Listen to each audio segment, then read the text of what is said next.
listening to episode 89 of Mitolife Radio. I'm Matt Blackburn. Today, I have back on the show, Raw Matt. Raw Matt is a Renaissance man. He knows quite a bit about genetics, biology, chemistry, and he's actually an ordained minister, so he knows quite a bit about Christianity, and he's a former MMA fighter, so he loves fighting, so he has that aggressive side to him, and so he likes to debate a lot, and he debates a lot of atheists on his channel on YouTube and on Standing for Truth, that channel.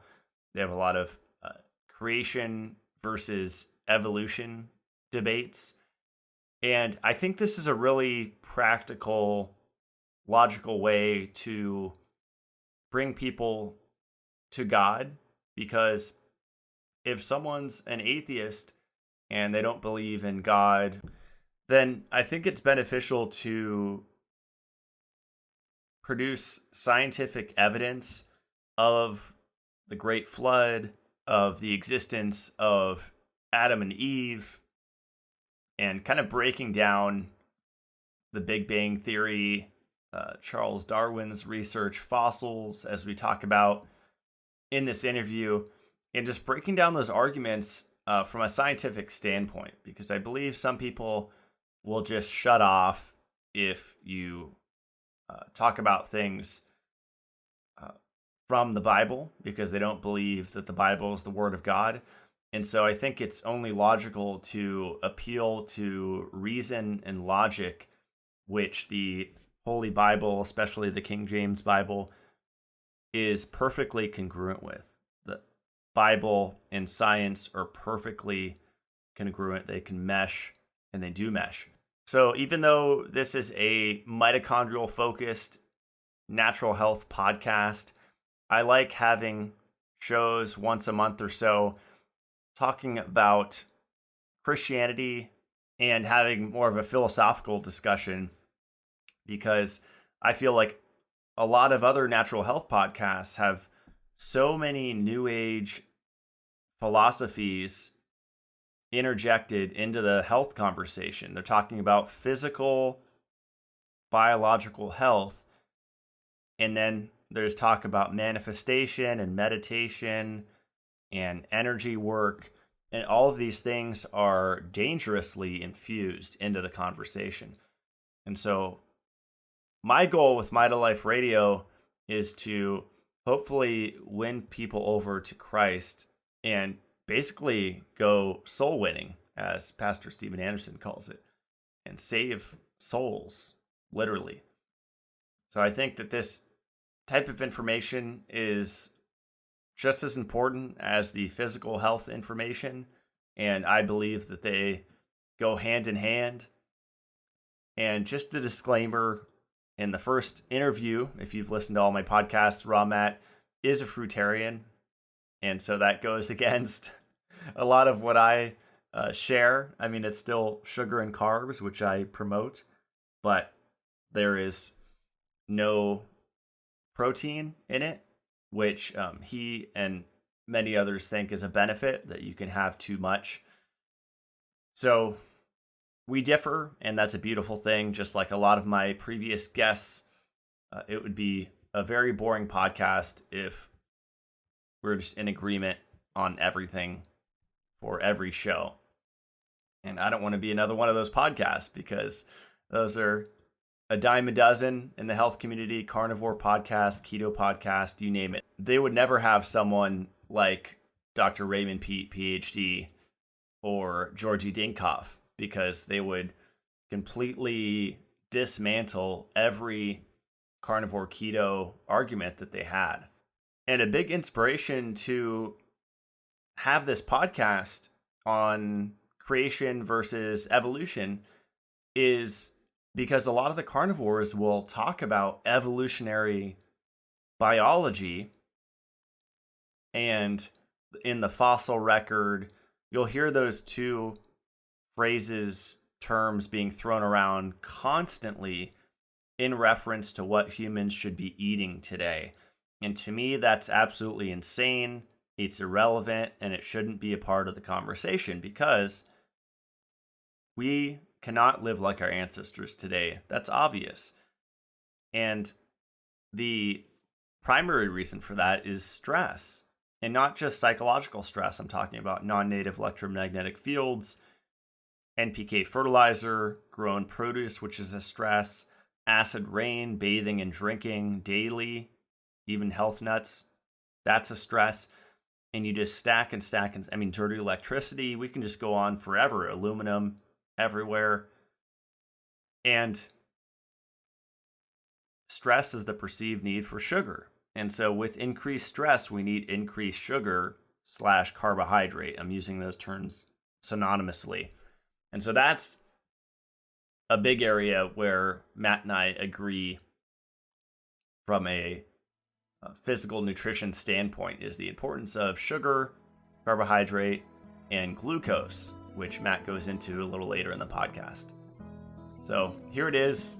Enjoy the show.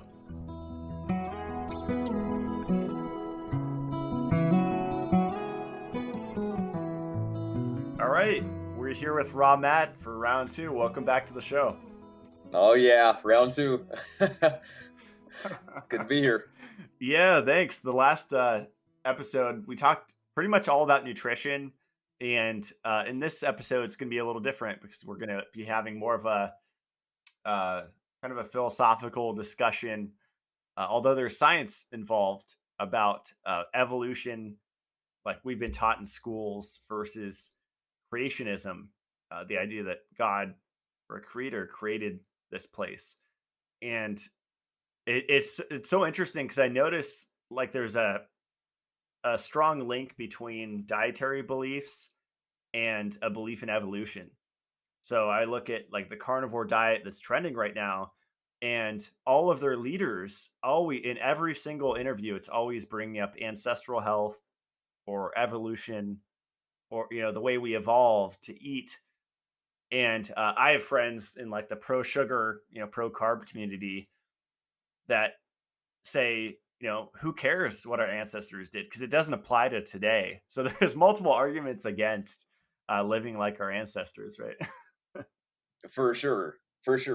Well, the thing is too, if you go and you want to look into, let's say, the paleo diet has directly in the name when the diet is supposed to be considered.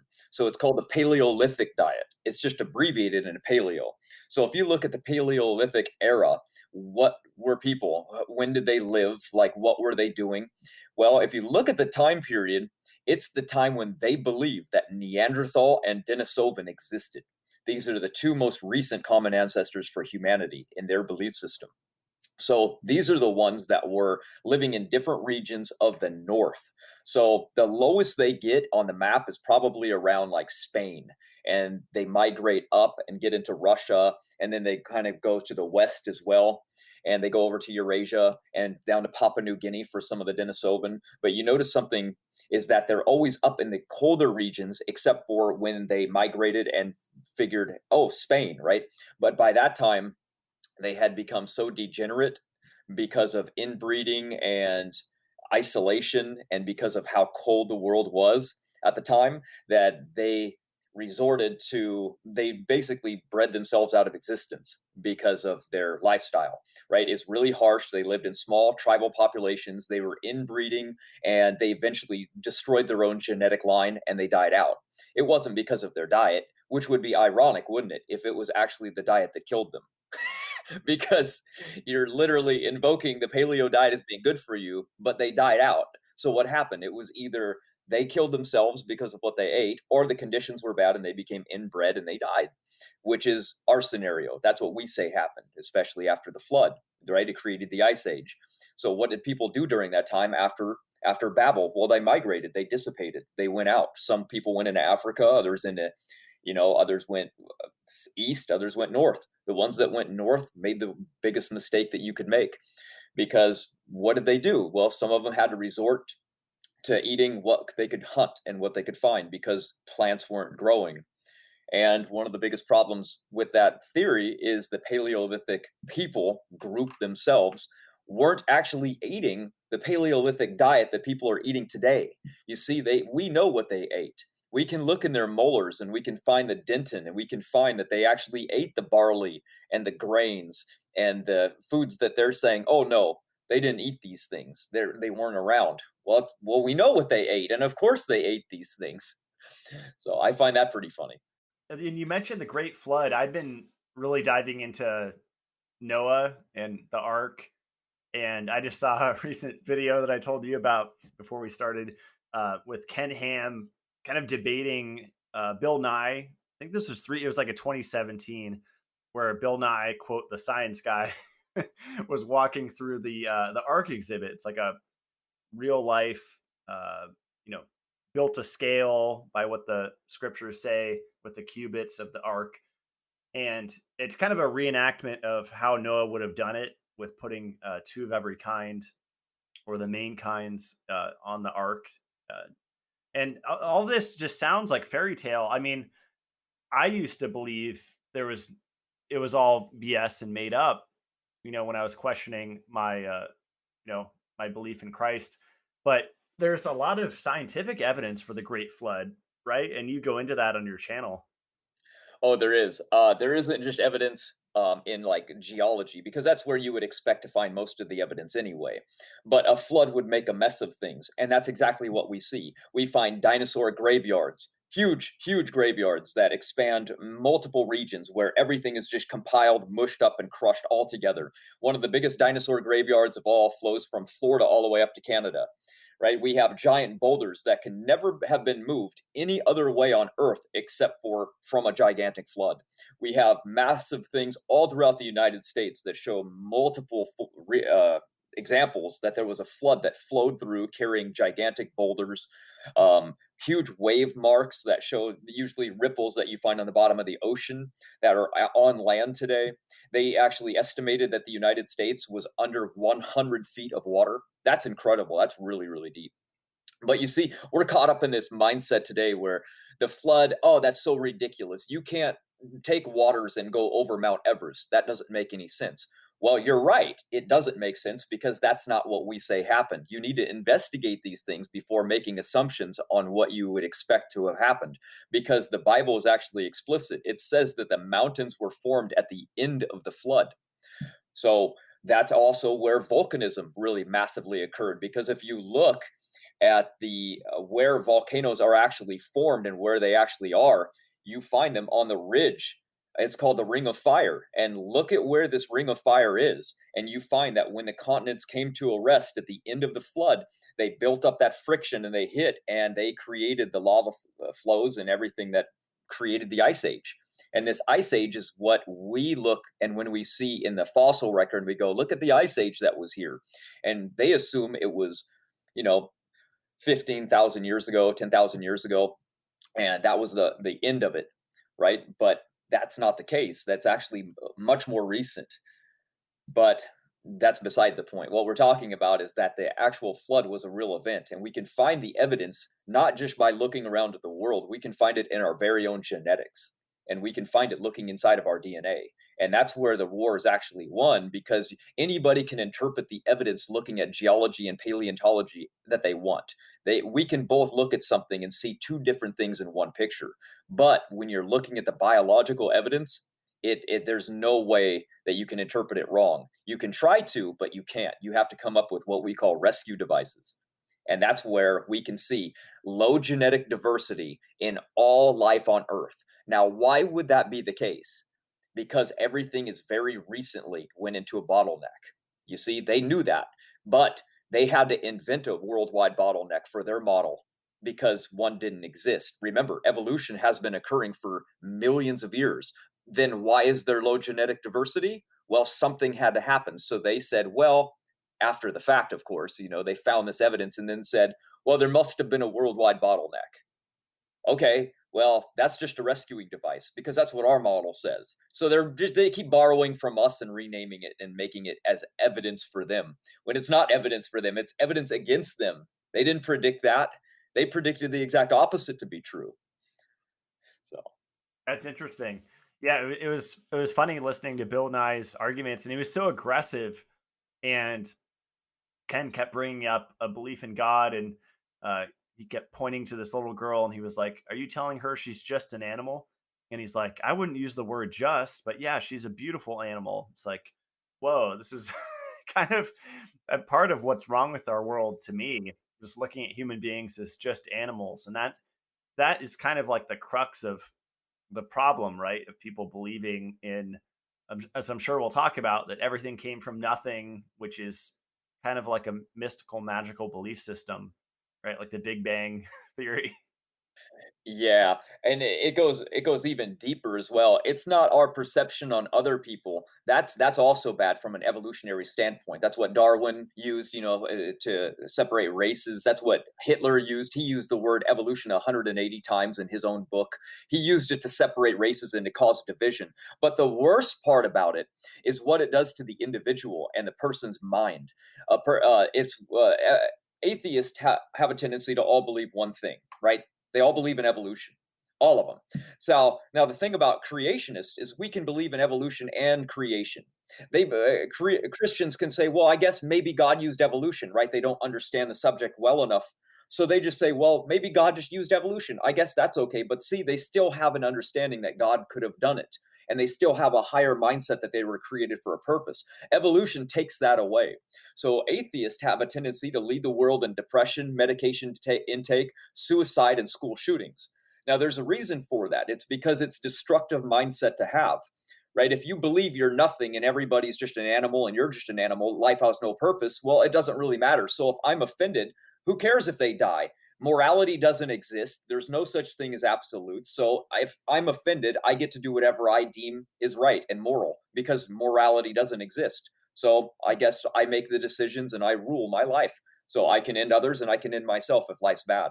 So that's why it's destructive. It's destructive to the very person that believes it. And that's one of the main reasons I'm against it. I don't really care like that. People will justify racism all they want many other ways. But for the person, for their very own mindset, you definitely want to take uh, chance out of it, right? I mean, look at it, like literally to believe that nothing and maybe there was something called magnetism, and that was the reason that it created all the matter that we see in life today. And it just seems like they have more faith in that than they do anything else, right? Like they'll believe in Bigfoot, they'll believe in aliens, they'll believe in the earth could be hollow with another species living there. You name it, they'll believe in it. But the second you mention God, that's impossible. That's stupid. Stupid, right? They get super offended. Why? It makes no logical sense. They would rather believe nothing did everything than the possibility that there was a creator. When they're looking at creation, everything you do, you look around and you see creation. So why would you deny that there's a creator? It makes no logical sense. And they say, no, no, it's just a lack of belief. That's not what any dictionary says. They're just trying to redefine it. Yeah, in one of your videos at the end, didn't they put a an African American like tribal kind of child in a cage in a zoo? He had like sharp teeth, and it was Yes, kind of an evolutionist that did that. yes, exactly. He was Otabengo was his name, and he was a pygmy in Africa. And they said this will be the perfect evidence we need to push our narrative. And because he was short, right? Because he was a pygmy, he was isolated in a tribe where there was reductive evolution occurring. Basically, they took him and they said, look, he's filed his teeth down. He looks like a cross. So we're going to throw him in a cage and say he's a carnivore. So they threw a bunch of bones around him and they threw him in with the chimpanzees. So he would spent his life with the chimpanzees, holding them and tending to them. He was actually married twice, and his wife died from a snake bite or something. And eventually he became so depressed he shot himself in the heart and died. So crazy story. Wow. Yeah, it doesn't sound very ethical. The whole racism thing stemming from this uh, makes total sense. That it's kind of like a genetic argument, and like you said, there's multiple arguments that they use, but um, the extraterrestrial one's funny because I noticed that, especially in the New Age community, is very common, and it's one that was my kind of religion for years. Is that ETs created us, but I mean, the Bible never talks about that, right? It talks about Nephilim and fallen angels, but never talks about extraterrestrials creating human beings. Right. They got that one from the Zachariah Sitchin called the Earth Chronicles, where he says that the aliens from another world came to our planet to mine gold because their atmosphere was dying. Yeah, I know all of them as well. That's a very, very popular one though today. That's Ancient Aliens on the History Channel is probably what made it take off really big, because we look at ourselves and we don't match anything in nature. We don't come close to anything that there is. So we wondered why that is, right? And so literally you can like I said, right, you can look at one piece of evidence and you can see two different things. We can look at the Great Pyramids and we can say, well, how did primitive man with nothing but chicken bones create this magnificent structure? Well, and you can just say, well, they didn't have to. They had ancient technology or something else made it, right? There's a lot of ways you can explain it without just saying, well, I guess we were actually smarter than we thought.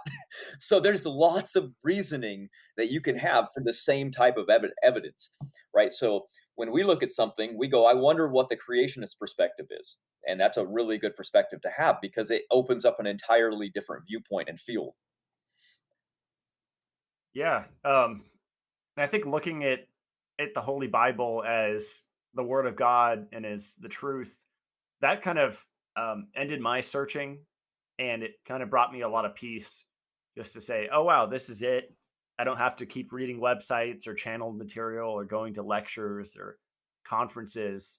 Like it's right here in my hand. This is the truth. This is what it is. This is what happens.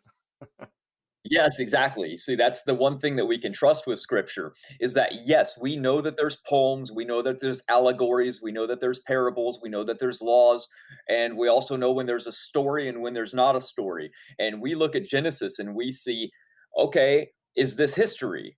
And well, let's line it up and see if it actually is, right? Because Jesus said, did you not know that we created them both male and female at the beginning? What's he talking about? He's talking about mankind, Adam and Eve. Well, if that's at the beginning, then that takes away evolution instantly. So how do we know? Can we test humanity and find out if we are actually contain the genetic material which lines up to say is that true?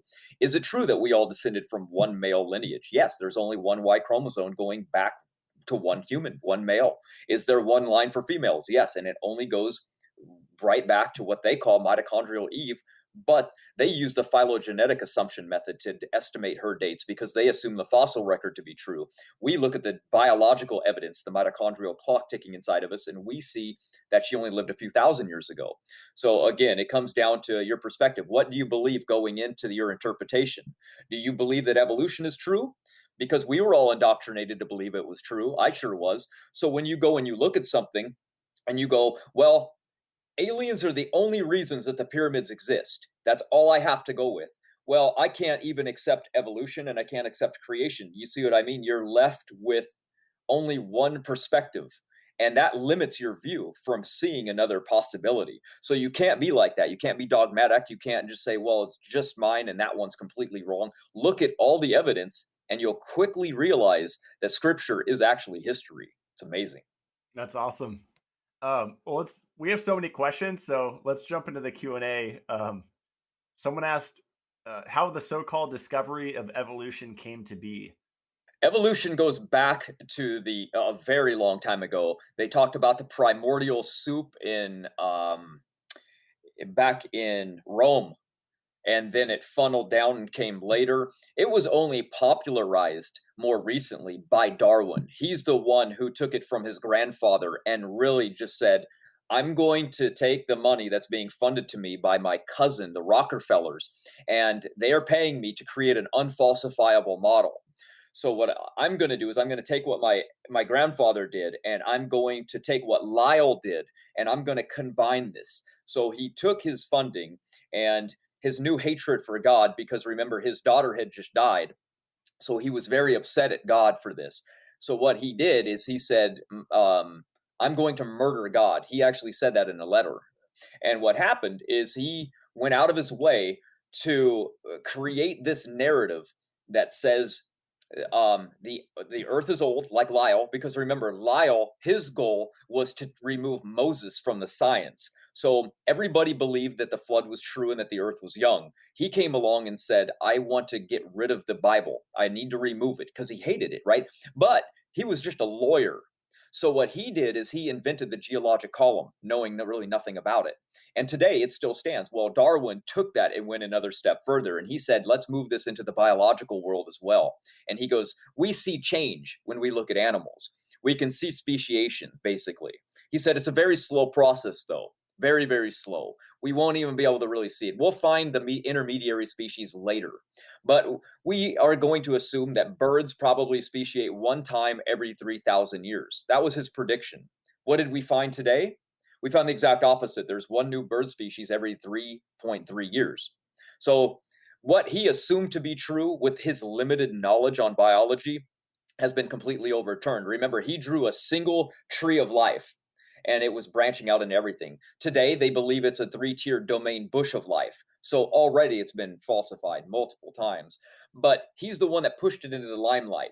And then once it really hooked into the public, they made it law in 1963 as the only thing to really be taught. And after that time, that's when all the problems really started. They and then when creationism was removed as an alternative, you were only left with one thing, and that was the indoctrination of evolution, what you and I grew up knowing with no alternative at all. There can't be another answer because evolution is true. Well, why is it true? Well, because it is, right? It's a circular reasoning. It doesn't allow competition. Well, when it's wrong, well, it can't be wrong because it's true. See what I mean? See the problem? Doesn't make any sense. Yeah, Bill and I kept in that video kept telling the kids, go to school. I encourage you to go to university and go to college and get a degree. And in my head, I was thinking, he's like, you have to get indoctrinated. He's like basically telling these kids, like, you have to get on the hamster wheel and get indoctrinated into this belief system that I have. Right. Right, exactly. Because if you're not indoctrinated, you won't question anything, right? Well, I read it in this book. Yeah, I know that that book's in the garbage now, 10 years ago, but there's a new one that's more accurate. It wasn't wrong, it was just not accurate. See what I mean? See the illogical jumping around they have to do? Because we all know that the books you and I read in school are completely wrong. Everything that's in them, every single page has errors on it. Completely wrong, overturned completely. So now they think they're holding what is an absolute fact, when in reality, we know that'll be in the garbage in 10 years from now. Because they know they have to keep changing the narrative because new information comes up that's falsified and they have to change everything. Did you know in the 1960s, they believed that because evolution is true, Ernest Mayr said that when we finally investigate the genome, we're going to discover that all life doesn't share any commonality in it whatsoever because evolution goes back so far in time. Well, guess what? When we investigated, we found that we shared genetics with almost everything. So not only were they completely falsified, but now they use it as the best evidence for evolution when it was the very evidence that was against them. See what I mean? They can flip flop anytime they want, and it doesn't matter. They just sweep it under the rug. Everybody forgets, and the next generation goes indoctrinated, indoctrinated, indoctrinated, and it's like a domino effect. You can't break free. I have that trouble because when I teach people how to fight, I'm constantly trying to show them it's okay to fall to your back. But if they've been doing wrestling, they're indoctrinated. I can't change that perspective from them. It's been ingrained into them. Don't ever go to your back. That's a loss.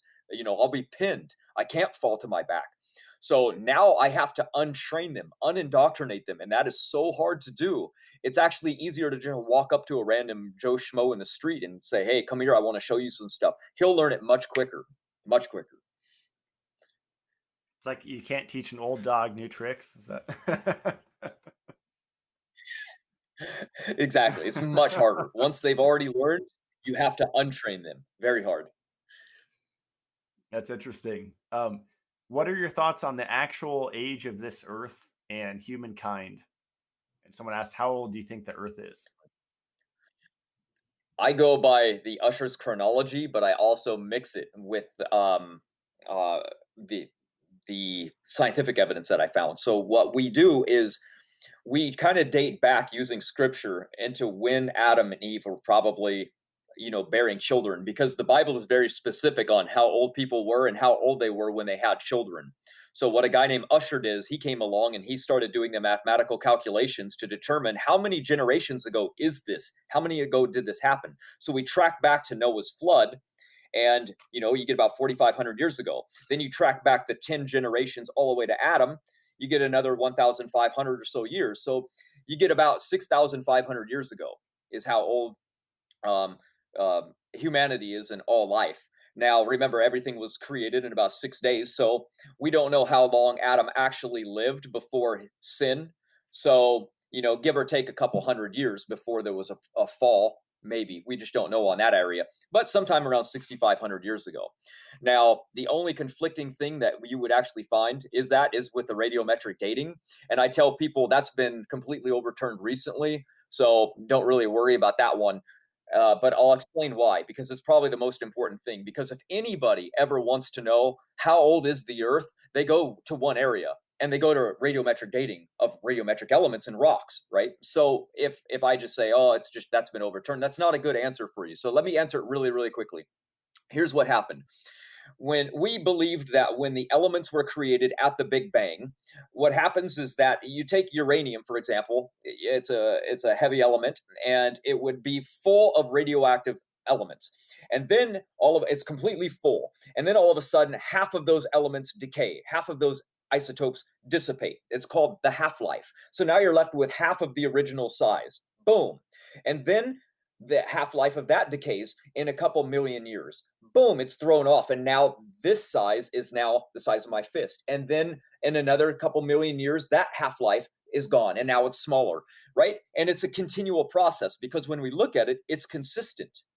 So now we go, wow, well, how, if it's so consistent and it goes back millions of years, how can we say that it's only a few thousand? Easy. In the Proton 21 laboratories in Ukraine, they actually use what's called a piezoelectric effect, and they take lightning and they strike a piece of iron or any type of metal that they want, and it creates super heavy elements which quickly decay into stable or isotopes. So what happens is when they create these super heavy elements and they're decaying, they create these radioactive isotopes.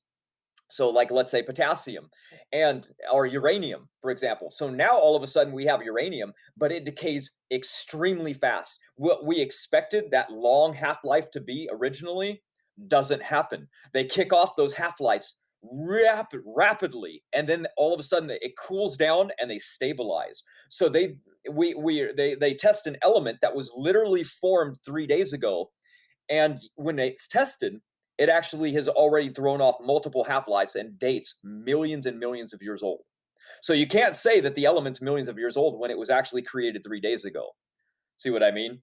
So the whole radiometric dating is completely invalidated with the new Proton 21 laboratory discoveries. So we have to look at the biological evidence because, again, we see consistency. We look inside something, we want to know how old is it, right? Pretty simple concept. So if I say, what's the differences between me and you, Matt? How many substitutions are there? We could probably meet up somewhere in Europeans, right? So probably only about maybe 5 or 6 substitution differences between us. But how different are we from an Australian Aboriginal? Probably the most different person you could possibly get. Well, that's only 24 substitution differences. Well, now the question arises, how many substitutions actually arise every generation? Well, there's about one substitution that occurs every 30 to 33 generations. Well, that's not very many generations ago, but until you can get about 24 substitutions in the human population. You see how easy that was to figure out? Now, if evolution was true, we should be separated by hundreds, if not thousands, of substitution differences. See the problem for them? Wow, that's really interesting.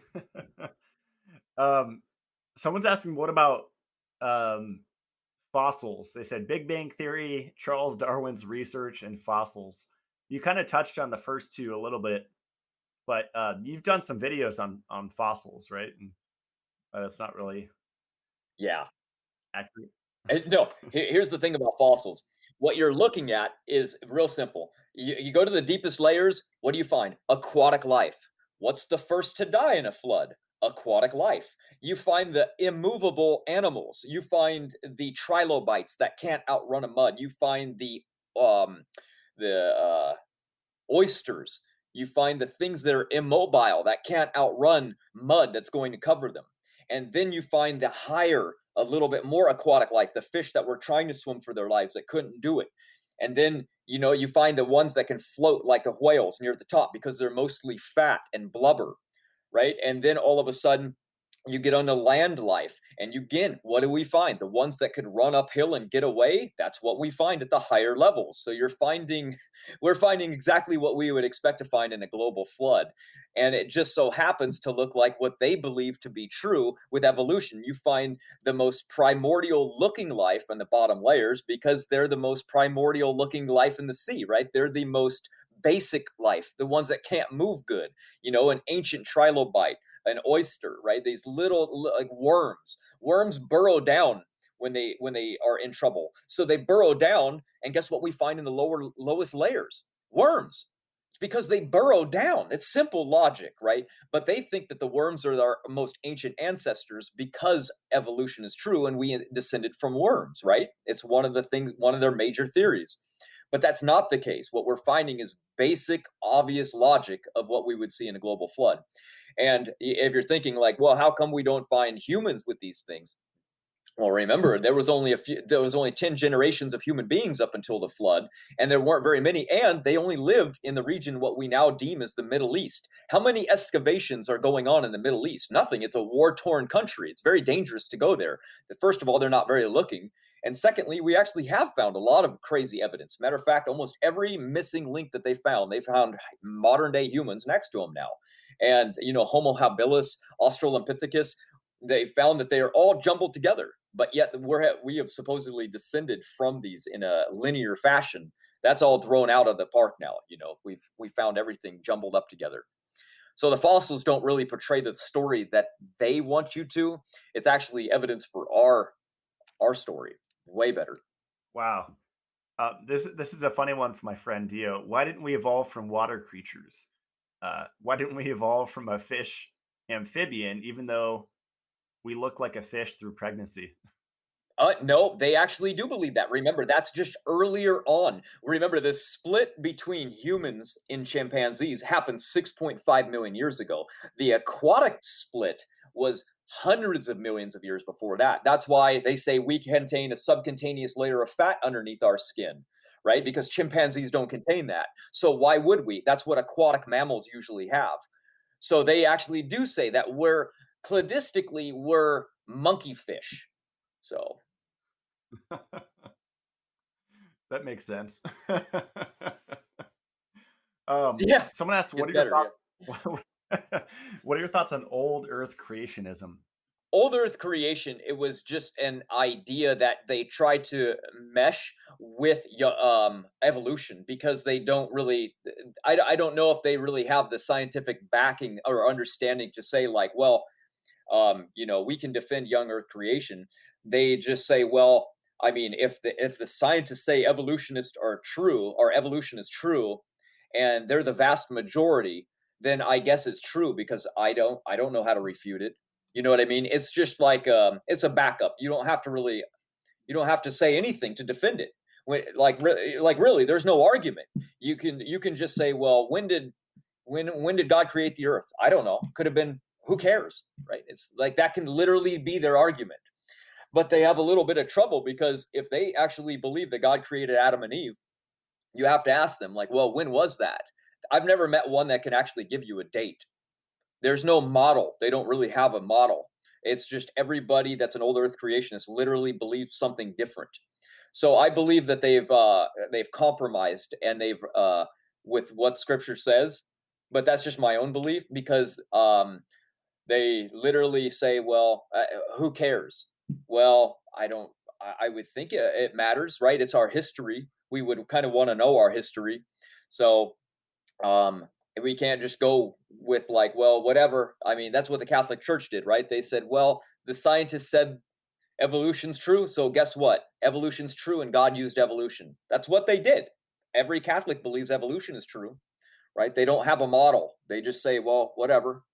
We don't know. Wow. This is a good one. Why is the universe estimated to be 13 billion years old? It's the Hubble telescope, right? Wasn't that their big thing? Yeah, there is a little bit of the expansion that goes into that, but it's mostly Zychron crystals, which is again goes back to radiometric dating. They take Zychron crystals that they find in Australia and they radiometric date them, and they have the oldest date inside of them. But like I said earlier, since they've actually created these radiometric elements and they've quickly decayed, then obviously these original half-lives showing that they're billions of years old are invalidated. So it's just an assumption. So what they've actually done is they're trying to use like a light travel thing. But the problem with that is looking at the cosmic microwave background and testing the light travel issue. They actually have a huge problem of their own called the horizon problem, and it's funny too because they like to point that we have a problem when theirs is so much greater. It's so much worse for them. It's so funny. They do the same thing with these molecular clocks, right? We find that the mutation rate is extremely fast, and they go, "Ha!" But it doesn't land on the date that you need it. It's like, wait a minute. It's you need it to land somewhere around 200,000 years ago or millions of years ago, and you're. It's like me saying, oh man, you're 5 years off your birthday when you're I'm like 100 years off what I'm supposed to be guessing. It doesn't even make any sense. They're pointing to something to try to hand wave and distract from the fact that they have a huge problem of their own and it doesn't match up. And they're trying to point at us that we have a problem with it when we have answers to all of these things. There's not really an issue. And but most of this stuff is new. It's only been recently discovered. So creation is stronger than it's ever been, and evolution's weaker than it's ever been. Wow, that's awesome. um, Someone asked, are animals not evolving as they change over time? For example, woolly mammoth to an elephant. A great question. Okay, we do see speciation. That's fine, but speciation has limits, right? We can take a wolf and we can breed all kinds of dogs from it, but we can't take a dog and breed back the wolf. We see loss. We see degradation. So here's a perfect example. We can take a dog and we can make a pure breed out of it. And let's say that we take and we make a pit bull and we breed out all long hair. So now they only have a little bit of short hair. That means that at these genetic loci, these gene sites, they only contain the recessive traits to carry short hair.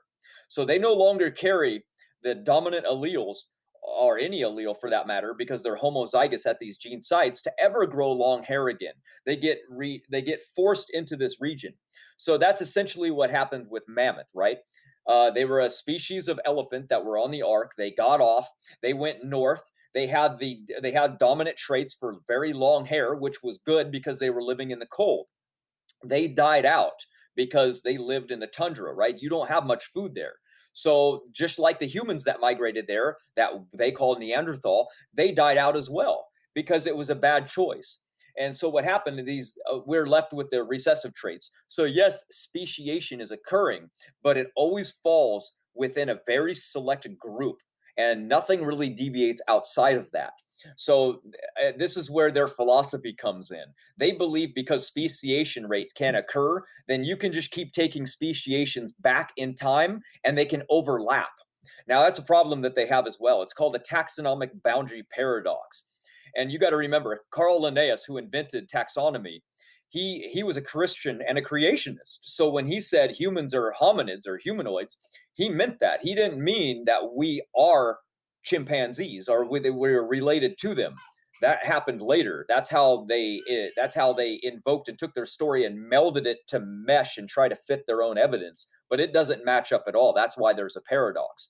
So yes, we see birds speciating, but dinosaurs didn't speciate into modern day birds. You see the difference? They actually believe that. They believe that the T-Rex evolved, speciated continuously from birds over time into modern day chickens because chickens share more relation genetically with a Tyrannosaurus.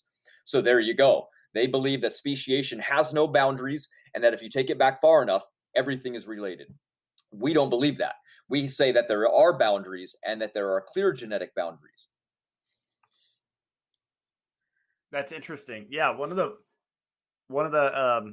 parts I loved about the what is it, Genesis? Forget the name of that channel, Ken Ham's channel, Creations and Genesis or something, is the animals on the ark Well, and answers and um, yeah. Answers in Genesis. Thank you. Yeah, and like those animals aren't around today. A lot of the animals that Noah put on his ark, right? They were like prehistoric animals um, that kind of through speciation kind of changed into what we see today. Right. Okay. So take for example, you have a sloth, and you put a sloth. Mhm. Or here's a better example. Here's an actual example that we have today. Take the mouflon sheep. It's an heirloom sheep, and it was probably the variety of sheep that was on the ark. It's a very heterozygous animal. It has the ability to speciate and produce all of the different sheep and goats that we see in the world today, and that's what we see. We see that there was something that speciated, and then we see a decline from that era. But evolution says that there should not be a decline, that mutations can build information over time, and that speciation, being random mutations, will allow for this divergence of the species. But we don't really see that. So what he's showing on the ark is more of a representation of what we probably would see in the real world. We don't know exactly what animals were all on the ark, but I have a good idea of a lot of them, and they're not so different from what we see in the world today. They're all still falling within the kind. There was a form of a skunk that was on the ark, for example. It came out and it started speciating. There was a type of armadillo that was on the ark. There was a type of sloth that was on the ark. Just that's it. And they got off and they migrated and speciated. And the more something migrates and speciates, the more diversity we see because they adapt to that environment. But they are not so different that they would be unrecognizable. You know, they just, that's the way it goes. That's interesting. Uh, why do we have long hair and apes do not? Someone asks. Yeah, the hair that's on our bodies and on our heads are entirely different. Matter of fact, I have a video on my channel showing that, and it's on the taxonomy video that I have. There is a forensic investigator from the FBI that comes on, and she says that she can go in and she can differentiate between hair that's found on the carpet, pulling it up. She can say that belongs to a dog, that belongs to a cat, that belongs to a human, and that belongs to an ape. But yet, that should not really be the case if our common ancestor and most closest common ancestor is that of a chimpanzee or a monkey, right?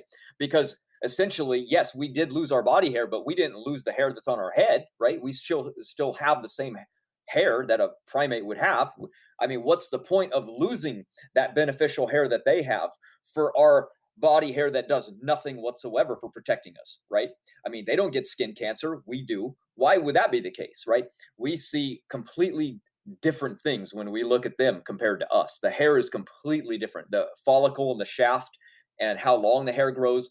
Remember, the tangen or the growth phases, I should say, of the hair, the three different stages are entirely different on the top of our head than it is for any primate. No primate grows long hair on the top of their head. Only humans do that.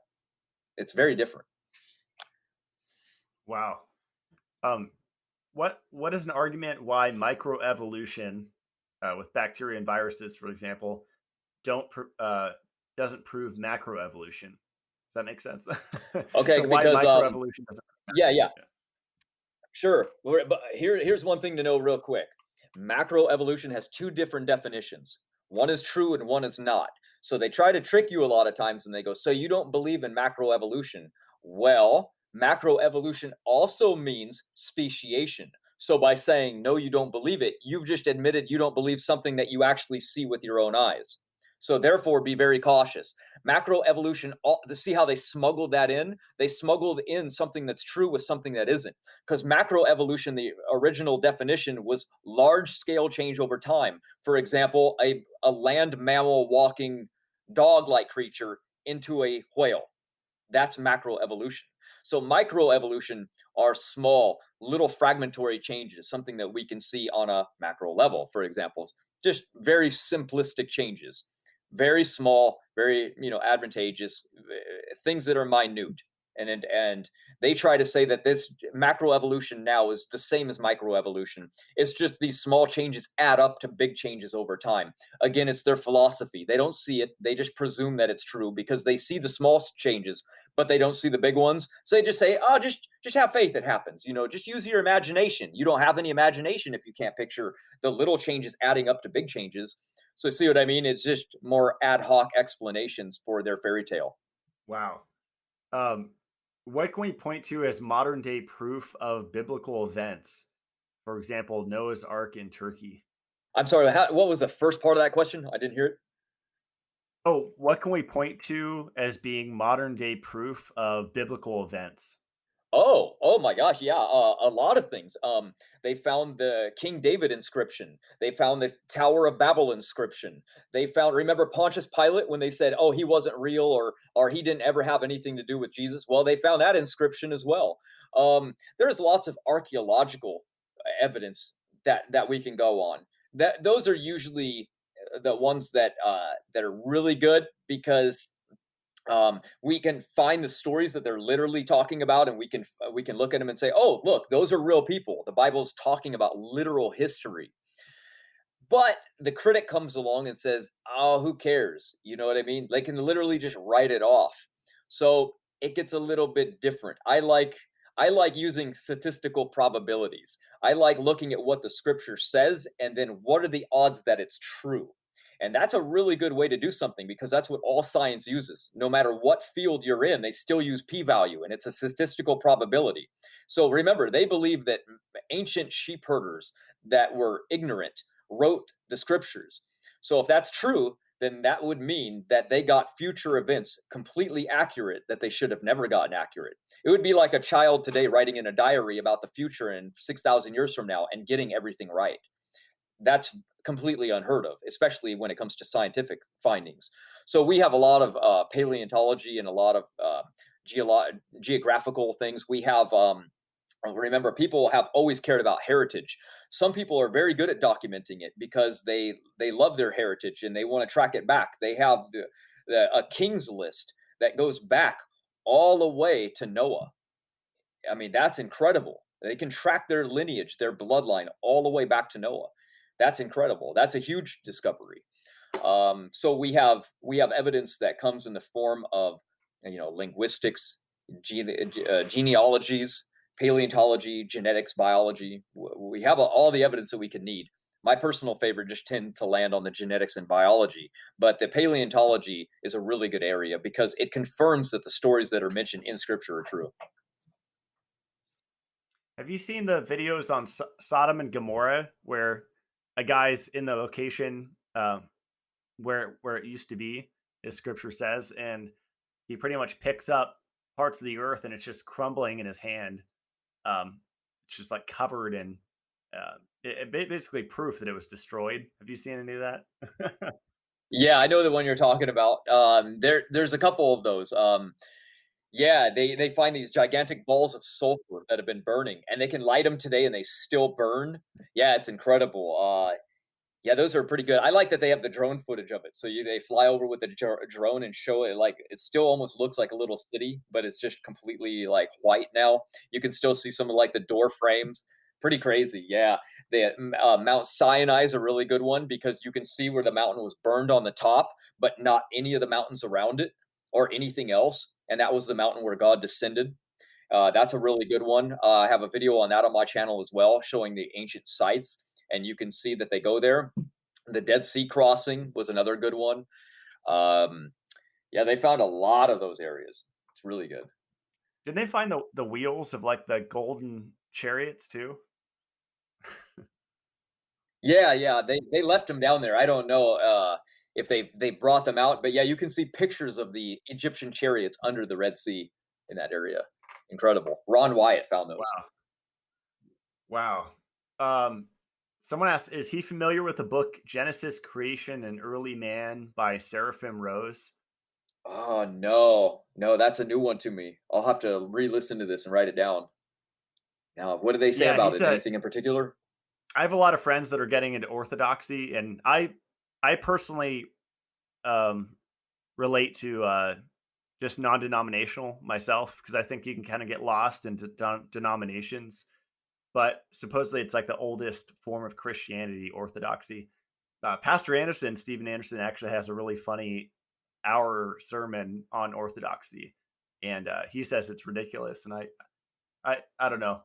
I just think it's kind of a distraction from worshiping Christ. But Well, here's the thing. It's both good and bad, and I'll tell you why. Orthodoxy goes back to, like you said, the oldest writings. Well, what are the oldest writings? Well, they're the Old Testaments, right? They don't contain any of the New Testaments. So the farther back in time you go, you're going to be left with Orthodoxy, or what the Pharisees and Sadducees read. They didn't have New Testament, so there was no new law. There was nothing to compare it to. So it's not bad. It's just when you're reading it, you're like, wow, I guess the law's still in effect. And if you read it from that perspective, yes, it is. But you have to read it in conjunction with the new, or else you're only reading half the story. You see, you can definitely do it, and it's not bad or it's not crazy to do. It's just you have to combine everything. You're supposed to study everything. I'm not against it. You definitely should study it, but you have to make sure that when you're studying it, you don't get lost in it. Like you said, you don't just go, "Oh, the oldest writing is the absolute best." Well, good. Take the best and now compare it with the New Testament, with what we know. You don't have to read the modern day version of the new one. You can read the older one if you have that ability. Most people can't read Greek, and they definitely can't read Aramaic. That's gone. You can read some Hebrew, but most of the time it's going to be Yiddish. So then you're going to have to learn pre-Yiddish. Then you're going to have to learn Paleo Hebrew, and that alphabet's even harder because they don't have vowels. So then you're going to have to assume what vowels have to go there. You see what I mean? It's a journey. It's really hard, and something I like to do. I like linguistics. So don't get lost in it. Just study everything. yeah, I remember. I'm really fascinated with the Greek versus Hebrew thing because I know there's the Hebrew roots movement. There was a great documentary kind of exposing that. And Pastor Anderson said that the King James version, which is the only version I read, had the most translators working on it. I think it was like 54 translators, and they knew multiple different types of Greek. Um, so it's interesting because you look at these newer versions of the Bible, and they definitely do take out key verses, right? I mean, I've looked it up. It's like there are verses removed. It's kind of scary. Oh yeah, yeah, they definitely removed a lot because you got to remember, writing a book makes you money. I can rewrite the Bible and I can patent it. Therefore, that's my Bible. It's a new translation. So, right, the King James doesn't have that. It can't be patented. So there's nobody making money on it. So you can literally take that and change around just a few things and boom, it's yours. It's yours. So people have changed a lot probably out of mistake, probably on purpose sometimes. It doesn't really matter, but it does get watered down the more you do translate something. Because remember, a lot of scripture needs to be transliterated. And a lot of times people make that mistake and they translate something. So you lose the answer that you're looking for in words because words mean things. And when you translate something, you lose the meaning oftentimes. So that's what happens with a lot of modern day newer translations. They don't understand it, they'll just remove it. It doesn't fit there anymore. It doesn't match. Boom, it's changed. So I agree with you. Wow. Yeah, and I'm still working on learning the words because some words in there don't mean the same thing as they mean today, right? Like I'm trying to think of an example. I can't, but there are How different about brethren? meanings They for say words. brethren so much. Yeah, they say brethren so much. I thought it said breathing at first. I was like, man, they're doing a lot of breathing. These people, what's going on here? Yeah, but no, there's all kinds of. You remember, it was written almost like poetically. It's written in the era of Shakespeare, so the language is entirely different today. Nobody talks like that. I mean, can you imagine walking up and saying, "Hail, how art thou today?" People would just look at you like, that dude's crazy. I mean, what is it? Like, We've what's always he seen at, a that in video Renaissance games too. festival? Like, what's going on here? It just wouldn't even make sense. Yes, exactly. You have to play World of Warcraft to hear that.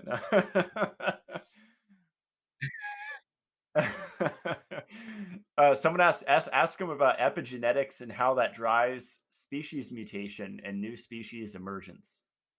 Epigenetics are really cool. For those of people that don't really know, epigenetics are how genes are expressed. So when we find a gene and we see that it does like 5 different things, it might even do more, but we don't know because the expression of that gene might be unlocked.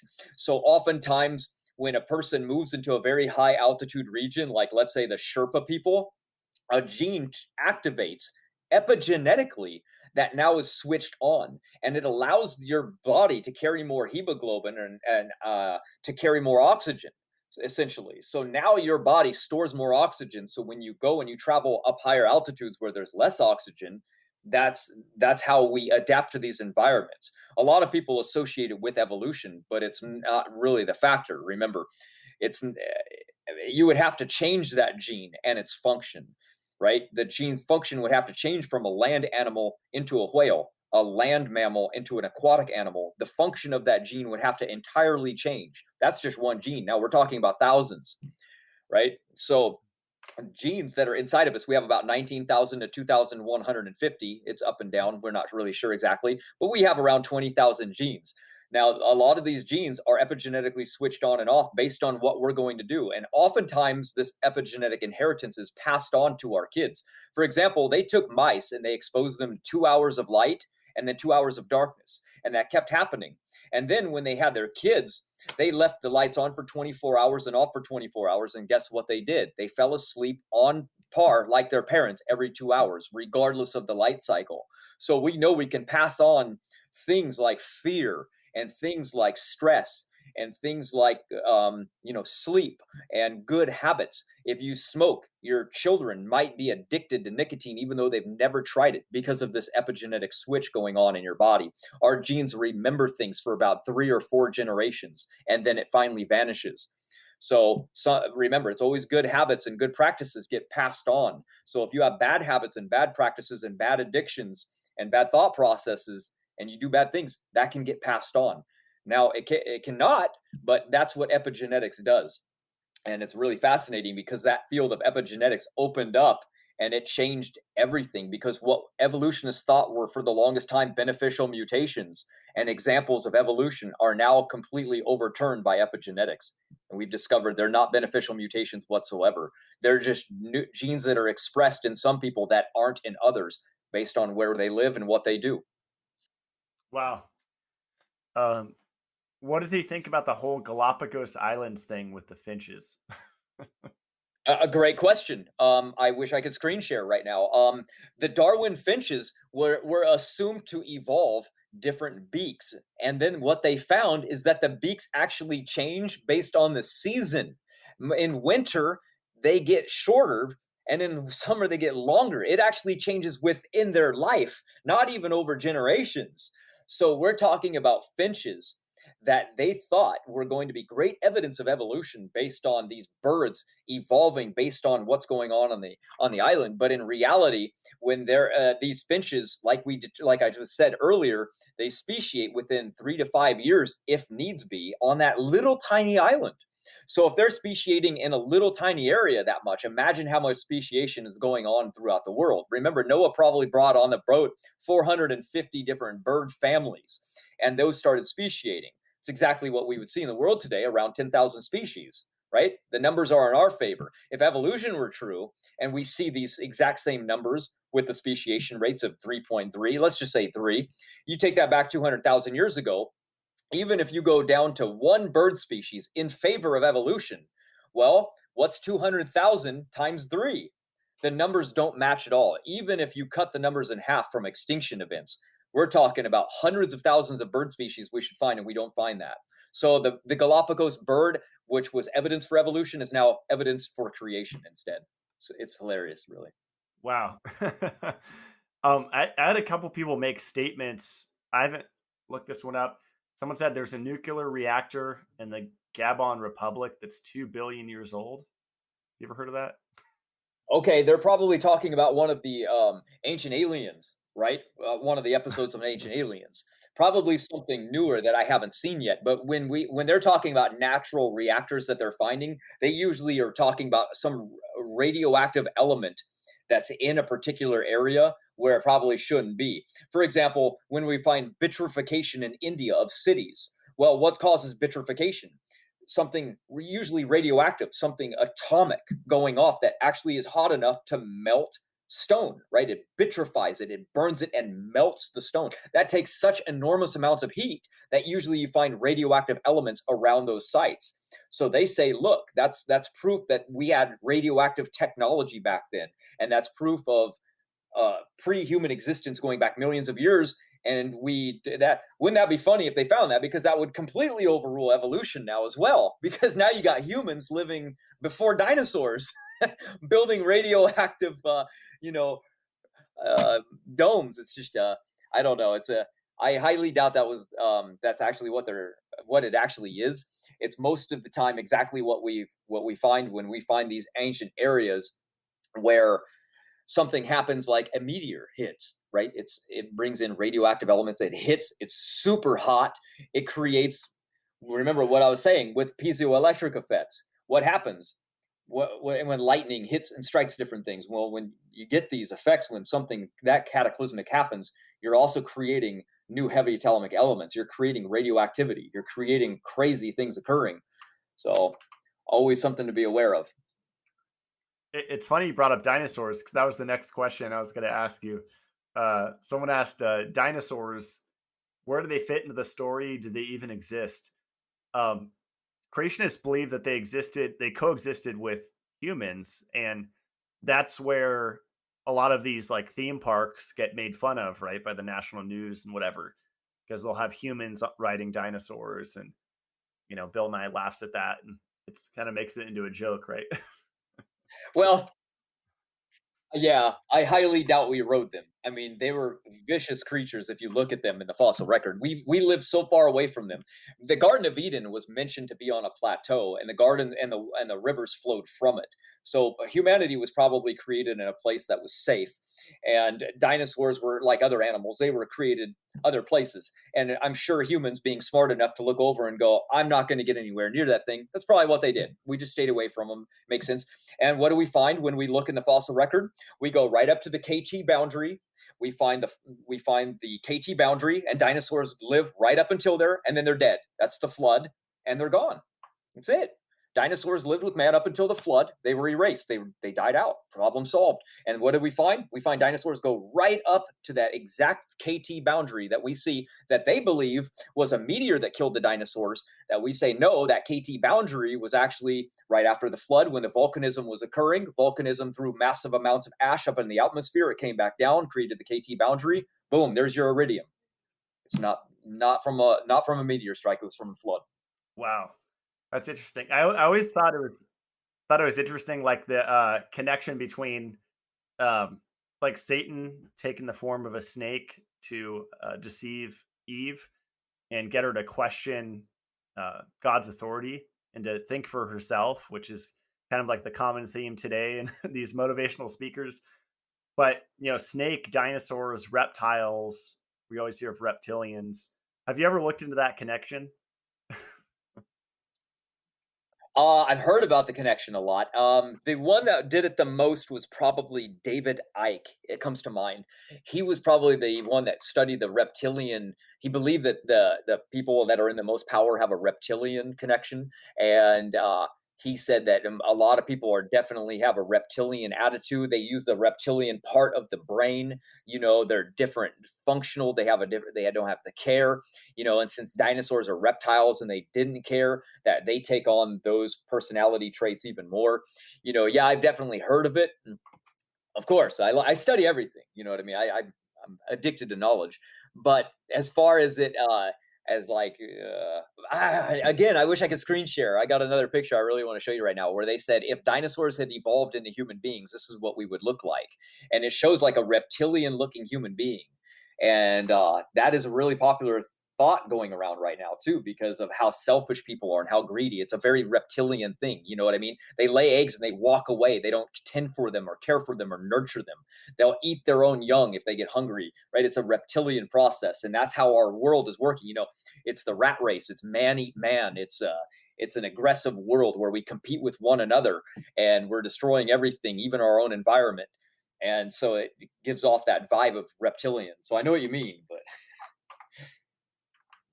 Yeah, it's a good point. Someone's asking to chat a little bit about globe versus flat Earth theory, and unfortunately, I looked into that for a year or so, and people will look at scripture and try to prove, flat Earth. But I think it's personally a distraction. I mean, I think there are other more important things to focus on. it's just, I would say that it's how would you prove it if you're not able to get high enough to see the globe, right? So if you believe that NASA is completely lying, it's up to us to falsify NASA. But if how are you going to do that individually? You're not going to, right? So you're stuck experimenting with flying, you know what I mean? Trying to coordinate to see if it's actually rounded. You're trying to go against to talk about the equator. Like, does an equator exist? Is there an opposite side? Because if there's an equator, that probably means it's round. Is there a terminator? Is there like not the robot Terminator? Is there an actual terminator where the sunlight terminates along the earth, because that would mean that it's round, right? Because that's where the sun terminates and becomes dark, kind of like the moon. There's a terminator that runs across it. There's just lots of things that would have to be falsified. And I like genetics and biology a lot more than I would geology, right? So it's not my field. I never investigate it. It's funny. I just bought a drone since I shoot YouTube videos, and I'm in a beautiful area. And on the box it says, "Don't fly in the North or the South Pole." And I was thinking, oh no, this is probably going to fuel the flat earthers. They're like, they don't want people sending drones to see the ice wall. Oh, yeah, right. Probably has something more Yeah, to do yeah. with I forgot about the magnetism. ice wall.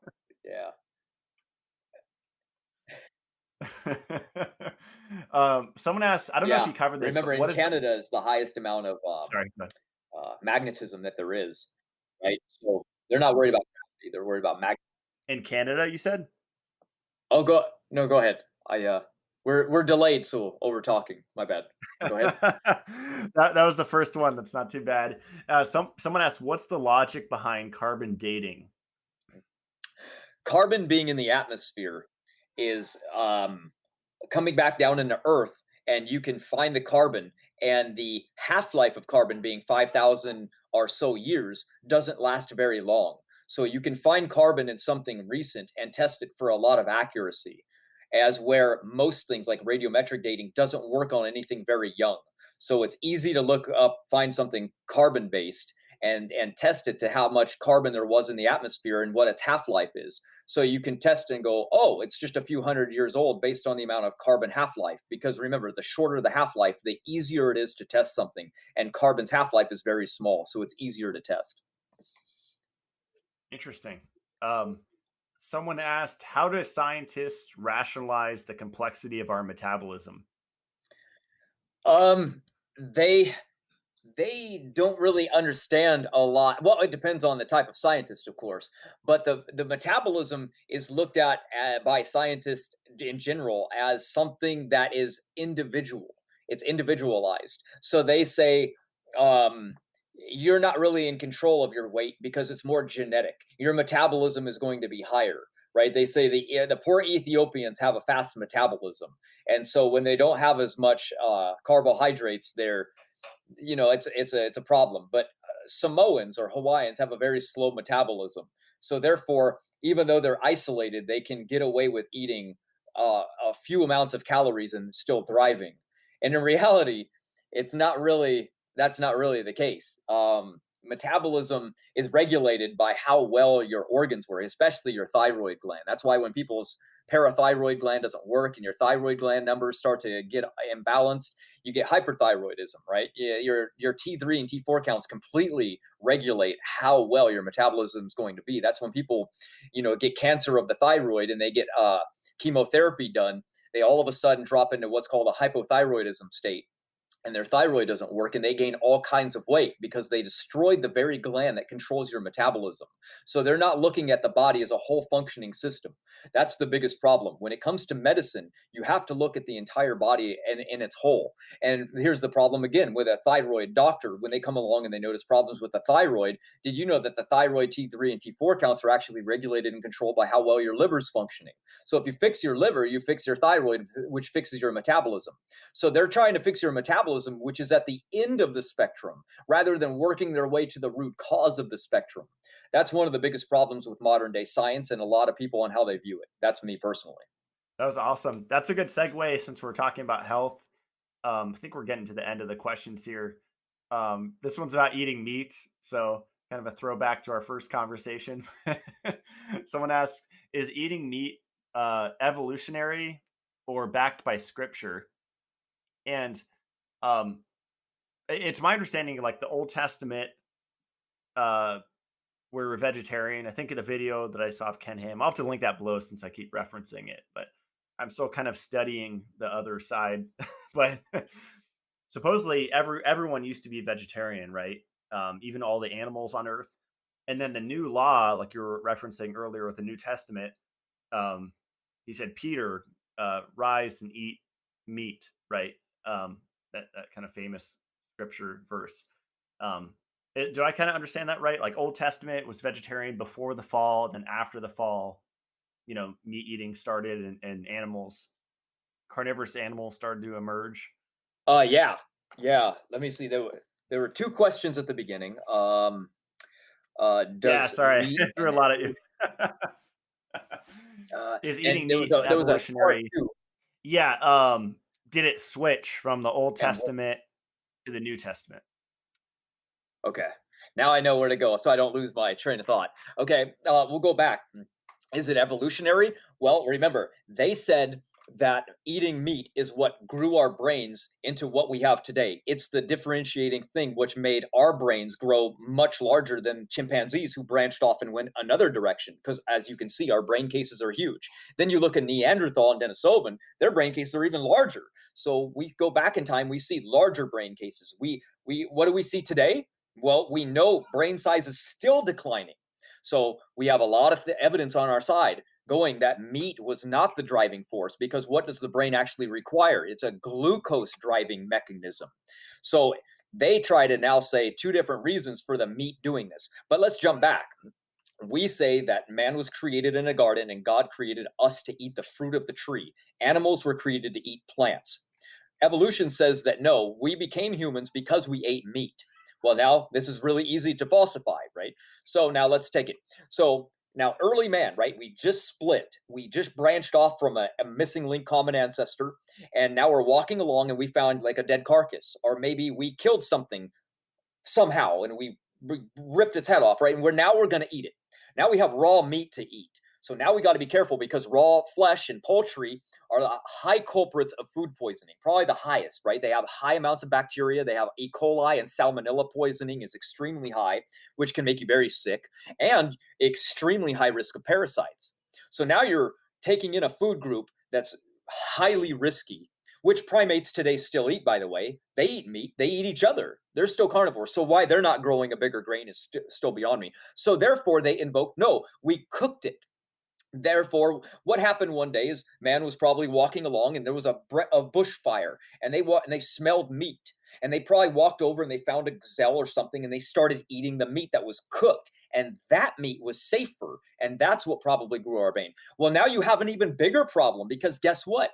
Cooked meat by fire is a class 1 carcinogen worldwide. So now a cancer-causing substance is going to be beneficial and cause our brain to grow. You're literally telling me that the very food group that, if you look it up online, causes more problems than it does any benefit whatsoever. Cooked meat has never cured one disease that I'm ever aware of, and I've read all kinds of nutritional studies.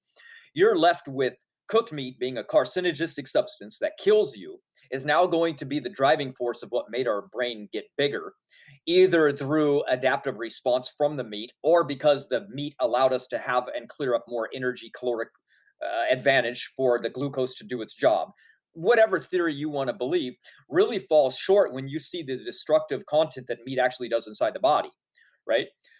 So either way that they look at it, they're kind of at a loss, because every experiment that's ever been done giving an animal meat doesn't make them smarter. Matter of fact, the exact opposite is true. It's always the frugivore or the omnivore that leaves out meat that actually allows the brain to grow. So we find the exact opposite in experiments.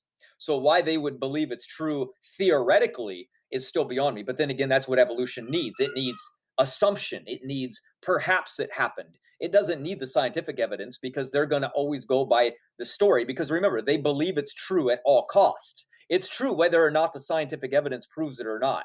That's the problem with the theory. It goes in complete contradiction with what we actually see. What do we see? Well, let's take, for example, IQ. The largest study that's ever been done was among the British responders on the National Child Developmental Study. And they started studying children from an early age, and they tested them below the age of 10 or 12 years old, and they give them 11 different IQ tests. Then when they were 42 years old, they tested them again. Guess who had the highest IQ by 10 points down the line? The vegetarians. Why, if meat is making us smarter, does it make you dumber? What are the smartest people looking in the back? We have Pythagoras, we have Socrates, we have Plato, we have Leonardo da Vinci, we have Nikola Tesla, we have Einstein, all of them vegetarian. Why are the meat eaters? Why are not the meat eaters? Why were they not eating meat? Why were they saying that the meat is not making you smarter? It does the opposite. King David in the Bible said, no, give me poultice, which was of vegetables, and water, and I will get smarter. That's what he did in the book, remember? And what happened? And then you mentioned Peter, remember, being told a large sheet came down from heaven, and inside of it contained all of the four-footed beasts of the earth and all of the fowl of the air and all the fish of the sea. And a loud voice came unto him and said, kill, Peter, and eat. Arise, kill, and eat. And he said, surely not, Lord, for nothing has ever entered my mouth that is impure or unclean. He was strictly talking that he didn't even eat meat. He knew it was wrong. He wasn't even going to do it, even though God was directly telling him to do it. He was telling him to do it for a reason, of course. He wasn't actually literally telling him, pick from a magical blanket and eat the meat. He was metaphorically telling him, no, the Gentiles are the unclean, and you should now being able to teach them. But he was giving him a visual image that, look, these are the meats. Go ahead and partake from them. And he's like, no, we shouldn't do that. I know what we can and can't do, and we shouldn't be eating these animals. Because he knew from the creation probably that we shouldn't be doing that, right? And if the Messiah was an Essene, like John the Baptist was, then they wouldn't have been eating meat anyway. Remember, one of the very prophecies of the Messiah was that he would come drinking milk and honey. What is that a prophecy of? It's that he would be a vegetarian. He would never eat meat. That was one of the prophecies. So he couldn't have eaten meat, because he would have falsified his own prophecy of him coming. So we have all kinds of things. Here's one more real quick. Have you ever heard of the UOX enzyme? Oh, sorry. I'll just finish up with this then real quick. It's an enzyme that is missing in all human beings. It's the reason we get gout, because uric acid builds up and we have no ability to really get rid of it. So it builds up in your system, and it causes the purine, the crystals, and they get in and they embed themselves in the joints, and you start to get gout. We don't have the ability to even get rid of it. So you can't say that, we adapted to eating meat now, because the exact opposite is true. We still don't contain any of these enzymes for breaking it down. The only reason we can break it down is because we have some hydrochloric acid of our stomach. We're still not even very good at digesting plants, because we weren't created by God to even eat vegetables. We like primates, they still contain what their appendix was designed and created for, right? Is to break down plant cellulose. In human beings, it's a backup immune system. It produces killer B cells, like your thyroid produces killer T cells. So they were designed for vegetables, like we see. We were designed for fruit. That's why when we eat vegetables, we don't do very good. We have to take cellulase, which breaks down cellulose as an enzyme, because we get gassy and fermenting.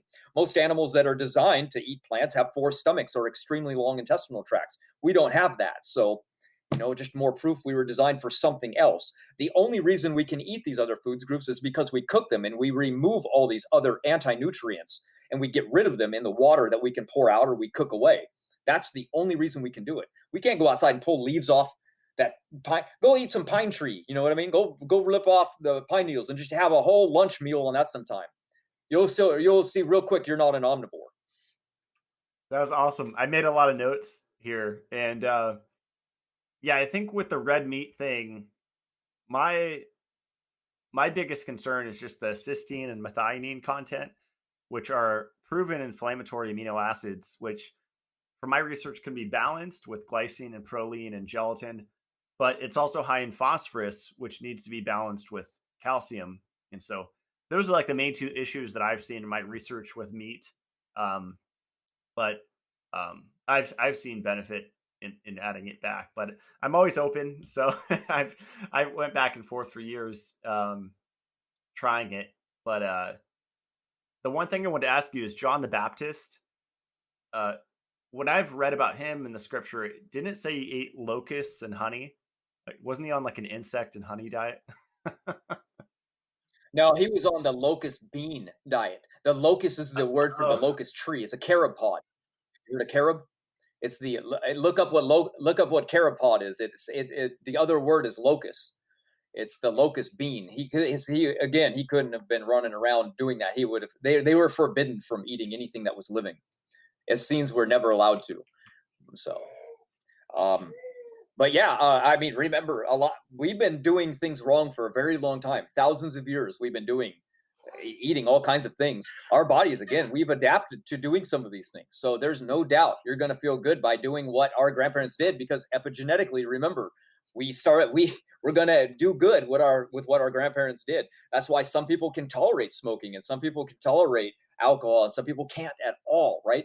There's going to be different tolerances which your body allows. So all I know is that when we look at the longest living people today, we want to take on their habits. And when we look at the shortest living people, what do? It's always the paleo diet. You notice that? It's always the Maasai that live in Africa that have life expectancies of around 40 to 42 years. Or you go into the Eskimos, the Inuits. And again, none of them make it to the age of 80, ever.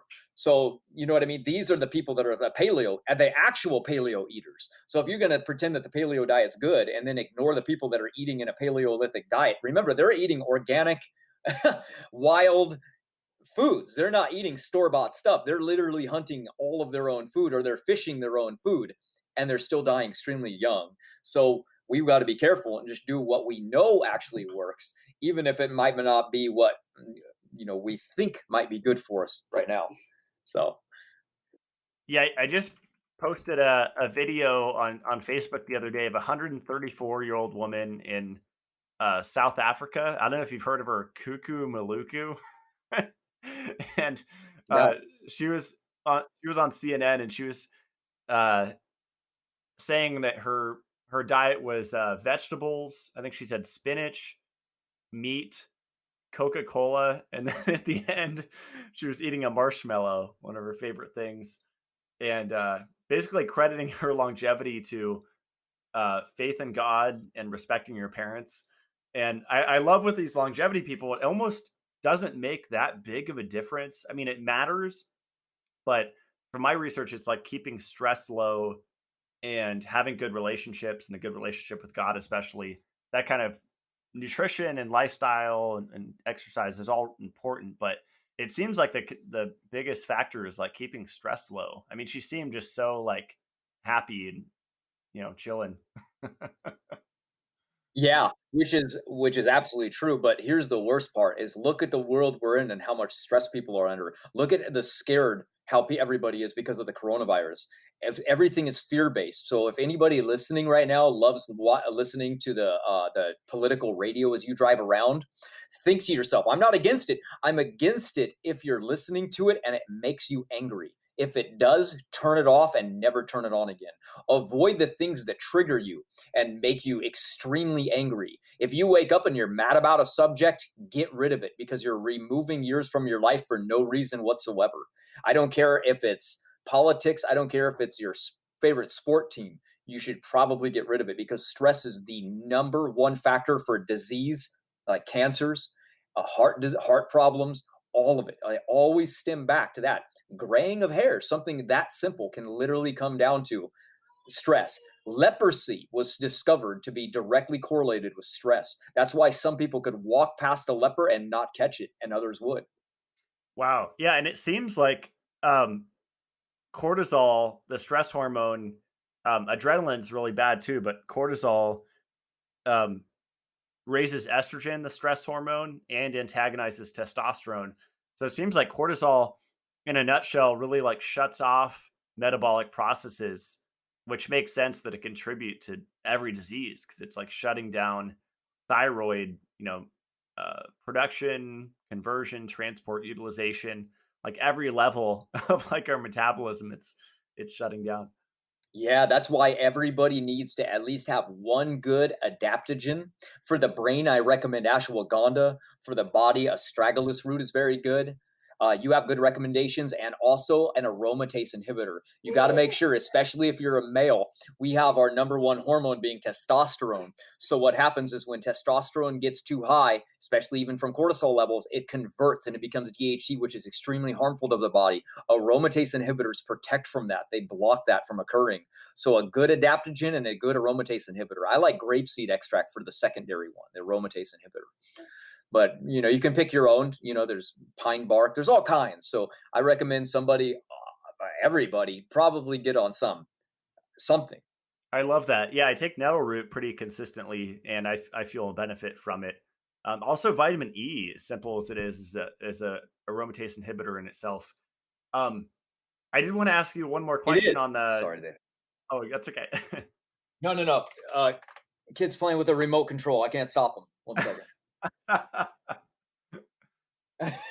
Okay, go ahead. Go ahead. Let's do this. We're almost done No, anyway. We've been going an hour and a half. yeah, yeah, we're going near the end. I just want to ask you about apparent age because this is something that I heard Stephen Anderson and Matt Powell talking about, and I guess it's a subject of debate even within the creationist kind of field. And the basic idea is my understanding. Correct me if I'm wrong. The Earth could be billions of years old, but God created it that way. So that what apparent age is? Is that God could have created the earth at a certain point in time, which people might have a hard time wrapping their minds around. Correct. Correct. Um, again, it would probably go back to an earlier interpretation, and it's called a yom, YOM. And a yom is basically a word that means a day. And so Genesis 1 and 2, they believe that the yom doesn't have to literally mean a 24-hour period because the sun did not exist yet. So they could say it could be an unidentified amount of time during that creation period. So therefore, it looks old and it could be old. It gives an apparent age of looking old, but that's a subjective term. You know what I mean? You get two identical twins. One could spend their whole life in the sun and look really old, and the other will not. You know what I mean? So we could also interpret one to be old based on your perception of what old means. I can't pick up two rocks and have you tell me which one is older. You're going to say, well, I guess that one looks older. Well, that means nothing. Right? You need to test it. Right? You literally need to test it to determine what is older. So the apparent age, yes, that's just another thing that you can say, well, God probably made the earth very old because of the apparent age of the earth looking old. But it doesn't, again, it just goes back to, yeah, sure, it can definitely be used as an argument, but you don't need to use it as an argument anymore. The evidence is so much on our side. You don't have to invoke the age of the earth looking old anymore. Is therefore it could be old. There's no real reason for it from what I know of. Wow, that makes sense. Awesome. Well, yeah, I think this will plant a lot of seeds in people's minds to think about this topic because it's one that I never questioned growing up, and I think it is important, way more than flat Earth or aliens or a lot of the other things that people focus on. Because just to have a basic understanding of it, um, I don't know, it just feels better to me. It makes more sense, and I feel like I understand reality a bit better. So I appreciate you coming on and sharing all of the evidence. And I would recommend people check out your YouTube. I'll put the links below. Raw Matt and Standing for Truth, right? Yeah, exactly. And if anybody wants any particular information or any books that I write, again, you can go just on Amazon, type in raw mat, one word, RAWMATT. You'll see a list of different books that me and Standing for Truth have written. And We have them on Kindle, and we have them in physical form. And if you guys don't want to even buy anything, that's fine. They're actual free links on my channel, but they unfortunately are in document form because I would have to email you individually, right? PDFs, which is impossible. So you can just get the document form, but it takes a long time to load because a lot of the books are very large. But I just like people to have information because when I started, not a lot of information was out there, especially on health. 20 years ago, looking up health information, extremely hard. Now, I like to be able to give it to everybody. So anything anybody wants, just let me know or come over to Standing for Truth and bring your questions. We're open. He does live debates continuously. We try to make videos. We go live. We'll argue against anybody with any topic. I mean, that's the way it goes on that channel. We're kind of aggressive. We grew up very aggressive, and even my hobbies are aggressive. So when people want to challenge it, we say, bring it on. Let's rock and roll. Yeah, your videos with On and Ra, is that his name, is pretty funny. Yes, that dude's crazy. Watch those. That he is an adamant atheist that says there is no possible way that there's a God, and that the Bible is the biggest fairy tale there ever was. But he was raised in a Mormon family, and he was upset that they forced him to go to church every day. So he has a vendetta against it. Probably not the person you really want to take your scientific information from, a high school dropout that became a tattoo artist that hates God. I'm just saying that's what he's got. That's why he doesn't want to debate, because his information is pretty much outdated at this point. He makes videos about a subject he doesn't really even understand or know. And his hatred for God is extremely high. But I still say, hey, go watch his videos. He made anti-flood videos. There's 7 or 8 of them. And he made this whole series on why the Noah's flood can't be true. Well, guess what? I have a book out debunking absolutely everything he ever said in every single one of those videos. So when he makes a statement, I debunk it. Come watch it. It's hilarious. That's awesome. Well, cool. Thanks a lot, Matt, for coming on, and we'll have to do it again at some point. Yeah, sounds good, man. Yeah, part 3. Next time, an Let's even do it. crazier subject. Since we're already headed in that direction, right? Do physical immortality. No. Yeah. Awesome, Matt. Well, stick around as I close out the show. Thanks so much. All right.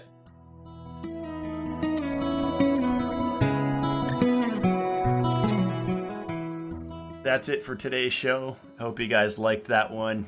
I'm always impressed by Matt's memory. A lot of people might say that fruitarians are very just up in the clouds and airy, but he is the opposite. He's very sharp, he's very quick, and his memory is very impressive.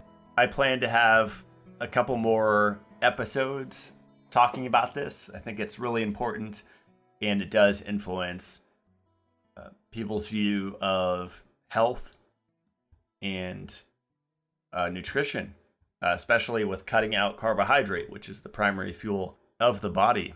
And so in the show notes, I'll put links to Matt's YouTube channel and the Standing for Truth YouTube channel. I think Matt's is a little easier to follow. He has some really entertaining videos.